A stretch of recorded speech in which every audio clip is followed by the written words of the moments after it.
Welcome back students. आज part 2 है। इसमें हम 4 चैप्टर्स से जो है वो स्टार्ट करेंगे। पार्ट 1 में हमने फर्स्ट 3 चैप्टर्स को जो है वो कवर किया था। तो पार्ट्स बनाने का मकसद ये है कि वीडियो जो है वो ज़्यादा लंबी ना हो जाए। चलें कंटिन्यू करते हैं। स्पोर्ट एंड मूवमेंट 4 चैप्टर है। First one, which of the given part is not included in axial skeleton. Axial skeleton में कौन सा पार्ट जो है वो इंक्लूड नहीं होता?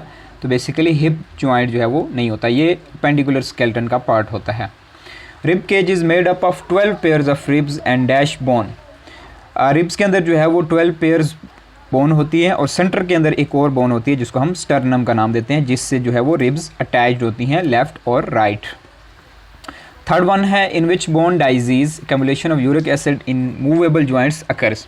तो गाउट ऐसी डाइजीज़ है जिसके अंदर जो है वो मूवेबल जॉइंट्स के अंदर यूरिक एसिड जो है वो कम्युलेट हो जाती है, जिससे उसकी मूवमेंट जो है वो डिफ़िकल्ट हो जाती है। Arthritis is inflammation of the which part of body. तो जॉइंट जो है वो उसके अंदर अर्थराइटिस हो जाती है, तो उसके अंदर बेसिकली इन्फ्लेमेशन होती है जिसको हम अर्थराइटिस का नाम देते हैं। How many bones are found in human forelimb. Human forelimb के अंदर कितनी बोन्स होती हैं? तो इसका आंसर 30 है। 54 जो बोन्स होती हैं वो फ्लेंजेस और जो आप कह सकते हैं कि फ्लेंजेस पैराफ्लेंजेस होती हैं, ठीक है, मेटाफ्लेंजेस बेसिकली, तो वो उनको कहते हैं। जबकि फोर लिम्ब के अंदर जो है वो कुल मिला के हम उसको 30 जो है वो काउंट करते हैं। 6 वन है, the cartilage found in लैरिंग्स and trachea. लैरिंग्स और ट्रैकिया के अंदर कौन सी कार्टिलेज होती है? हाइलिन कार्टिलेज होती है। The smallest bone in our body, हमारी बॉडी में सबसे छोटी बोन जो है वो कौन सी है? That is stapes. वैसे तो ये तीनों मेलियस इंकस स्टेपस हैं, लेकिन इन तीनों में से अगर कंपेयर करें तो स्टेपस सबसे छोटी बोन है। Mature bone cells present in small lacuna of matrix. Small lacuna of matrix के अंदर जो है वो मेच्योर बोन सेल जो है वो ऑस्टियोसाइट्स हैं। तो बोन के जो है वो 3 डिफरेंट किस्म के सेल्स होते हैं, ऑस्टियोसाइट, ऑस्टियोब्लास्ट और ऑस्टियोक्लास्ट। ऑस्टियोब्लास्ट जो है ये न्यूली फॉर्मिंग सेल्स होते हैं, इमेच्योर सेल्स होते हैं। ऑस्टियोक्लास्ट जो है ये बोन डिसॉल्विंग सेल्स होते हैं, और जो मेच्योर होते हैं वो ऑस्टियोसाइट्स कहलाते हैं। नेक्स्ट है, blood vessels, lymphatic vessels and nerves are present in spongy bone. इसका आंसर है स्पॉन्जी बोन। स्पॉन्जी बोन के अंदर ये तीनों चीज़ें प्रेजेंट होती हैं, ब्लड वेसल्स, लिम्फेटिक वेसल्स और nerves. Knee joint is an example of hinge joint. Hinge joint की एग्जाम्पल है नी जॉइंट, जो कि एक प्लेन में जो है वो जो मूवमेंट अलाउ करता है। Bones are attach to bones through flexible bands of connective tissues called ligaments. Basically ये वर्ड्स जो है इसकी प्रोनाउंसिएशन लिगोमेंट्स है। मोस्टली स्टूडेंट्स लिगामेंट्स भी पढ़ते हैं, जबकि इसकी प्रोनाउंसिएशन लिगोमेंट्स है। करेक्ट आंसर बी है, लिगोमेंट्स, जो बोन को बोन से अटैच करवाता है। नेक्स्ट है, the largest bone in our body. हमारी बॉडी में सबसे लार्जेस्ट बोन कौन सी है? On the basis of length वाइज कौन सी है? That is basically thigh bone, जिसको हम फीमर भी कहते हैं। ये मेडिकल नेम है, femur, sternum, clavicle and coccyx. Hardest bone जो है वो हमारी बॉडी में जा बोन होती है। The hardest bone in our body is jaw bone, जो कि मैंडिबल भी कहलाती है। The weakest and softest bone in the human body is clavicle. Clavicle softest भी होती है और वीकेस्ट भी होती है, जिसको ब्रेक करने का ज़्यादा ख़तरा होता है, बहुत जल्दी भी यानी ब्रेक हो जाती है। What do some bones produce in their bone marrow. बहुत सारी बोन्स जो है वो अपने बोन मैरो में क्या चीज़ प्रोड्यूस करती हैं? Blood cells. ब्लड सेल्स की फॉर्मेशन जो है वो बोन मैरो के अंदर होती है। कहाँ से होती है? हेमेटोपोएटिक स्टेम सेल्स के ज़रिए से होती है। नेक्स्ट है, how many bones are present in adult human body. Adult human body के अंदर टोटल नंबर ऑफ बोन्स जो हैं वो 206 हैं। Next chapter 5, reproduction. First one है, identify the feature not related to external fertilization. ऐसा फीचर बताएं जो एक्सटर्नल फर्टिलाइजेशन से रिलेट ना करता हो। तो इसमें जो है वो एम्ब्रियो गेन्स एक्स्ट्रा प्रोडक्शन, क्योंकि एक्सटर्नल फर्टिलाइजेशन जो है वो आउटसाइड ऑफ द बॉडी हो रही होती है इन्वायरमेंट में, तो उसको कोई किसी किस्म की कोई प्रोडक्शन नहीं मिल रही होती। तो ये करेक्ट आंसर है, जो रिलेट नहीं कर रहा। बाकी जो है वो इसके करेक्टरिस्टिक्स में आ जाता है, वो आप खुद इसको रीड कर लीजिएगा। Which part of flower produces pollen. Anther जो है वो ऐसा पार्ट है जो पोलन को प्रोड्यूस कर रहा होता है, क्योंकि एंथर जो है उसके पास पोलन सैक्स होती हैं जिसके अंदर पोलन की फॉर्मेशन हो रही होती है। Second, secondary spermatocyte undergoes mitosis two and produces spermatids. First पहले सबसे बनता है प्राइमरी स्पर्मेटोसाइड, देन वो सेकेंडरी स्पर्मेटोसाइड में चेंज हो जाता है, उसके बाद स्पर्मेटिड्स बनते हैं और फिर स्पर्म बनते हैं। तो सेकेंडरी स्पर्मेटोसाइड्स के बाद स्पर्मेटिड्स बनते हैं। All given groups of organisms show external fertilization except, इसका आंसर होगा मैमल्स। मैमल्स जो है वो इंटरनल फर्टिलाइजेशन जो है वो शो करते हैं क्योंकि उनकी बॉडी के अंदर जो है वो सारी डेवलपमेंट होती है। नेक्स्ट है which one restores diploid number of chromosomes, तो इसका करेक्ट आंसर है फर्टिलाइजेशन। फर्टिलाइजेशन कैसे होती है, दो हैप्लॉयड सेल्स जब मिलते हैं तो फर्टिलाइजेशन होती है। तो वो हैप्लॉयड सेल्स होते हैं, तो वो जब मिलते हैं तो दोबारा से जो है वो डिप्लॉयड नंबर ऑफ क्रोमोसोम जो है वो रिस्टोर हो जाती हैं। नेक्स्ट है an individual can live without reproducing but a dash can not survive without reproduction. एक ऑर्गेनिज्म या एक इंडिविजुअल रिप्रोड्यूस हुए बगैर जो है वो रह सकता है, जबकि एक स्पीशी जो है वो रिप्रोड्यूस हुए बगैर नहीं रह सकती, क्योंकि अगर स्पीशी रिप्रोड्यूस नहीं करेगी तो उसका वजूद ख़त्म हो जाएगा, वो अर्थ से जो है वो एक्सटिंक्ट हो जाएगी, वो बिल्कुल ही ख़त्म हो जाएगी। क्योंकि अगर वो रिप्रोड्यूस करेगी तो उसकी next generation, next of springs produce होंगे, तो वो उसकी एग्जिस्टेंस भी बाकी रहेगी, उसका वजूद भी बाकी रहेगा। नेक्स्ट है mitosis which requires the formation of spindle fibres mitotic apparatus does not occur in both A and B. Bacteria और वायरस के अंदर ये स्पिंडल फाइबर्स भी नहीं बनते, माइटोटिक अपरेटस भी नहीं होता।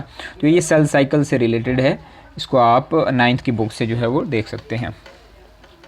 डैश और horizontal underground stems with scale leaves, इसका करेक्ट आंसर है राइजोम। राइजोम का जो है वो हॉरिजॉन्टल अंडरग्राउंड स्टेम होता है और उसके लीव्स भी जो है वो स्केली होते हैं। नेक्स्ट है under unfavourable conditions some species of bacteria reproduce by endospore. जब कंडीशन अनफेवरेबल हो जाए, उसको न्यूट्रिशन ना मिल रही हो, तो कुछ बैक्टीरिया जो है वो एंडोस्पोर के ज़रिए से जो है वो रिप्रोड्यूस करते हैं। नेक्स्ट है tissue culture and cloning method of propagation is also called dash since it uses only a small part of plant. This is plant basically, not plate. Micro propagation, इसको माइक्रो प्रोपेगेशन भी कहते हैं क्योंकि plant का एक छोटा सा part जो है वो आप यूज़ कर रहे होते हैं उसको प्रोपेगेट करने के लिए। Basically this is a type of vegetative propagation, तो इसलिए इसको माइक्रो वर्ड यूज़ किया गया है, micro propagation. Some plants have special methods pollination for carrying their sperms to egg cells are called as both A and B. Gymnosperms भी और angiosperms दोनों को जो है वो पॉलिनेशन के लिए ज़रूरत होती है, यानी उनको अपनी स्पर्म्स को एग सेल तक कैरी करने के लिए पॉलिनेशन की ज़रूरत होती है। एंजियोस्पर्म्स फ्लावरिंग प्लांट्स होते हैं, सीडेड प्लांट्स होते हैं। जिम्नोस्पर्म्स सीडेड तो होते हैं लेकिन फ्लावरिंग नहीं होते, नॉन फ्लावरिंग होते हैं।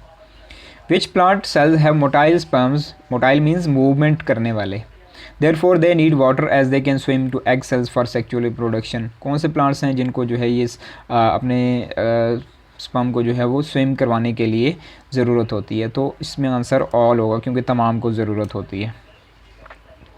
In most plants, which generation is dominant, independent and produces haploid cells by meiosis? Alternation of generation में से कौन सी ऐसी जनरेशन है जो डोमिनेंट है, इंडिपेंडेंट है और हैप्लॉयड सेल्स की जो है वो फॉर्मेशन करती है मेयोसिस के ज़रिए? ये स्पोरोफाइट जनरेशन है।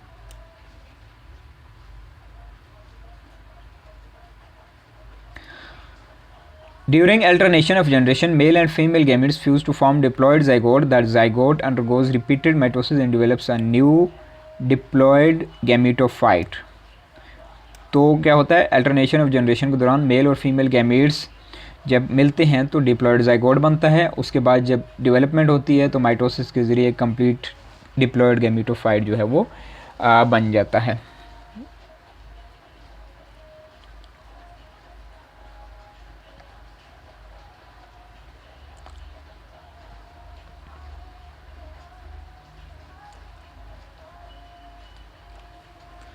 Which type of reproduction gives variation and hybrid results? कौन से ऐसे टाइप ऑफ रिप्रोडक्शन है जो आपको हाइब्रिड रिजल्ट्स देती है और वेरिएशन भी ला कर देती है? तो सेक्चुअल रिप्रोडक्शन है क्योंकि इसमें जो है वो क्रॉसिंग ओवर होती है, तो जिसकी वजह से नेक्स्ट रिजल्ट्स या नेक्स्ट जो ऑफस्प्रिंग्स होते हैं उनके अंदर चेंज आ रही होती है। नेक्स्ट चैप्टर है chapter 6, that is inheritance. All other are characteristics of continuous variation except, तमाम के तमाम जो है वो करेक्टरिस्टिक्स हैं कॉन्टीन्यूस वेरिएशन के, जबकि एक नहीं है। वो कौन सा है? Variations are controlled by single gene pair, क्योंकि इसका आंसर सही जो है वो मैनी जीन्स है, मल्टीपल जीन्स हैं। नेक्स्ट है, a particular characteristic is controlled by dominant allele A and recessive allele a which cross could give a genotypic ratio 1:1 among offsprings। तो ये जो रेशियो है 1:1, ये जीनोटिपिकली जो है रेशियो पूछी गई है। तो इनमें से कौन सा जो पेयर है वो आपको ये वाली रेशियो दे सकता है? तो इसका करेक्ट आंसर होगा सी। तो आप इसको क्रॉस करवा के चेक कर लें तो आपके पास जीनोटिपिकली ये रेशियो आएगी। फिनोटाइपिकली 3:1 आएगा, जीनोटिपिकली 1:1 आएगा। नेक्स्ट है, a child has blood group O and his father's blood group is B, what will be the genotype of his mother's blood group. एक चाइल्ड है, उसका ब्लड ग्रुप O है, तो अगर हम इसकी जीनोटाइप देखें तो small i and small i होगा। इसका मैं थोड़ा साइज़ जो है वो छोटा कर लूँ।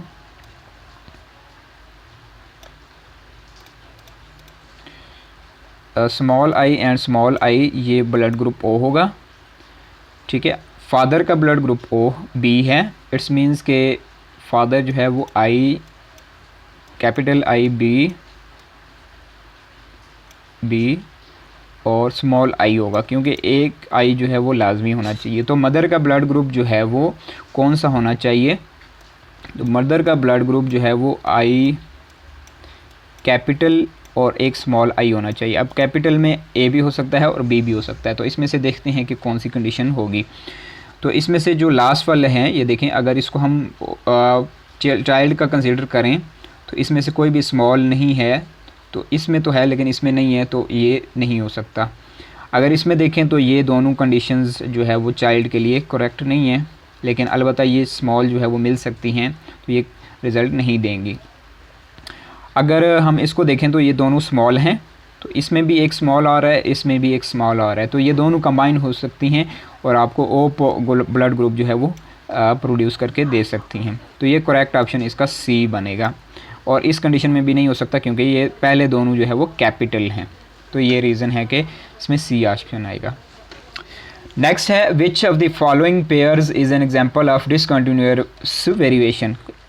इनमें कौन सा पेयर है जो डिसकंटिन्यूअस वेरिएशन को जो है वो शो करेगा? तो इसमें जेंडर और ब्लड ग्रुप होगा, क्योंकि जेंडर जो है वो 2 ही हैं, उसमें कोई वेरिएशन नहीं आ रही, मेल होगा या फीमेल होगा जस्ट। तो ब्लड ग्रुप में भी 4 होंगे, A B और O होंगे, तो इसमें भी कोई वेरिएशन नहीं है। 4 डिस्टिंक्ट फिनोटाइप्स जो है वो आपको मिलती हैं। फिफ्थ है, in Mendel's law of segregation genotype ratio of F2 generation, तो वो है 3:1 लॉ ऑफ सेग्रीगेशन में, और लॉ ऑफ इंडिपेंडेंट असॉर्टमेंट में जो है वो D ऑप्शन 9:3:1 रेशियो आएगी। 7 है, capital R Y capital Y small y cross करवाएं, capital R small y small y gives dash phenotypically different seeds. अगर आप इसको क्रॉस करवाएं तो आपके पास डिफरेंट कितने सीड्स जो है वो आपको मिलेंगे, आप इनकी क्रॉस करवा के जो है वो देख सकते हैं। तो होपफुली 6 या 8 आएंगे, तो आई थिंक सो कि इसमें मैक्सिमम रिज़ल्ट जो है वो आपको 8 मिलेंगे। तो आप इनको क्रॉस करवा के चेक कर लीजिएगा, आपके पास आंसर आ जाएगा। If mister and Mrs x have homozygous A and B blood groups respectively means कि मिस्टर का ब्लड ग्रुप A है और मिसेस का ब्लड ग्रुप B है, तो वो लिख रहा है होमोजाइगस कंडीशन है। होमोजाइगस मीन्स कि अगर A ब्लड ग्रुप है तो उसके जो जीन्स होंगे वो IA और IA ही होंगे, वो होमोजाइगस होंगे, यानी स्मॉल a वाली कंडीशन नहीं है, ये होमोजाइगस है। तो इसी तरह B ब्लड ग्रुप का भी IB होंगे, और अगर हम इनको क्रॉस करवाएं तो नेक्स्ट ऑफस्प्रिंग में क्या कंडीशन आएगी आपके पास, इधर से IA इधर से IB अगर कंबाइन होते हैं तो IA IB आपको पता है AB ब्लड ग्रुप जो है वो आपको रिजल्ट देंगे, तो ओनली AB ब्लड ग्रुप जो है वो आपको हासिल होंगे। Which one correctly represent central dogma of life, DNA to RNA to protein जो है वो आपको सेंट्रल डोगमा ऑफ लाइफ का करेक्ट रिप्रेजेंटेशन देता है। क्योंकि डीएनए से आरएनए इंफॉर्मेशन फ्लो करती है और आरएनए से प्रोटीन में फ्लो करती है। Dash is crossing between different varieties of plants to produce a new and better variety. तो हाइब्रिडाइजेशन जो है वो इसका करेक्ट आंसर है, जो डिफरेंट वैराइटीज़ को जो है वो मिला के एक न्यू वैरायटी बनाते हैं। Dash is movement of genes from one population to another population of same species, gene flow इसको कहते हैं। Traits that show clear cut phenotypes with no intermediate forms is called. कौन से ट्रेड्स हैं या किस वेरिएशन के ट्रेड्स होंगे जो क्लियर कट फिनोटाइप्स आपको देते हैं और कोई इंटरमीडिएट कंडीशन नहीं होती, तो वो डिसकंटिन्यूअस वेरिएशन है। जैसे हमने लास्ट भी एक एमसीक्यूज़ में पढ़ा था कि जैसे जेंडर है मेल और फीमेल या ब्लड ग्रुप है, तो ये क्लियर कट फिनोटाइप्स आपको देते हैं, इसमें किसी किस्म की कोई वेरिएशन नहीं होती। नेक्स्ट है why Mendel selected pea plants for experimentation. Mendel ने एक्सपेरिमेंटेशन के लिए पी प्लांट्स को क्यों सिलेक्ट किया था? इसका आंसर होगा ऑल ऑफ दीज। तो ये सारे करेक्टरिस्टिक्स होने की वजह से उसने पी प्लांट को जो है वो सिलेक्ट किया था। 2 tons of DNA around each octet of histones form bead-like structure called nucleosome। तो न्यूक्लियोसोम जो है कैसे बनता है? 8 ऑक्टेट या 8 हिस्टोन प्रोटीन्स के अराउंड जो है वो 2 टर्न होते हैं डीएनए के। The type of RNA which receives information from DNA to make protein in the form of special codes is called messenger RNA. Messenger RNA जो है वो डीएनए से इंफॉर्मेशन लेकर आता है प्रोटीन बनाने के लिए। नेक्स्ट है what is the correct matching pair according to location. Location के अकॉर्डिंग जो है वो करेक्ट पेयर जो है वो कौन सा होगा? तो इसमें बेसिकली कोडॉन जो है वो मैसेंजर आरएनए पे होता है, कोडॉन मैसेंजर आरएनए पे होता है और एंटी कोडॉन जो है वो ट्रांसफ़र आरएनए पे होता है। करेक्ट आंसर डी होगा। Which factor enhances to species that are able to survive, adopt and reproduce the environment? Survival of the fittest। Survival of the fittest वो species होंगी जो environment में better जो survive कर सकेंगी, adopt कर सकेंगी environment को।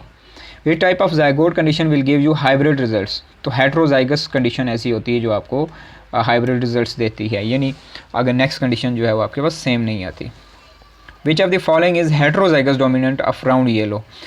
राउंड येलो हो, डोमिनेंट हो और हेट्रोजाइगस हो, तो इसमें ये वाली कंडीशन जो है वो बेटर सूट कर रही है क्योंकि दोनों ही जो है वो हेट्रोजाइगस हैं। तो स्टूडेंट्स सेकंड पार्ट के अंदर मज़ीद हमने 3 चैप्टर्स जो है वो कवर कर लिए हैं। इंशाल्लाह नेक्स्ट चैप्टर में जो है वो जो रिमेनिंग चैप्टर्स हैं पार्ट है उसमें नेक्स्ट रिमेनिंग चैप्टर्स जो है वो हम कवर करेंगे। तो अगर आपका कोई क्वेश्चन हुआ तो आप कमेंट सेक्शन में पूछ सकते हैं। आज के लिए इतना ही। अल्लाह हाफिज़।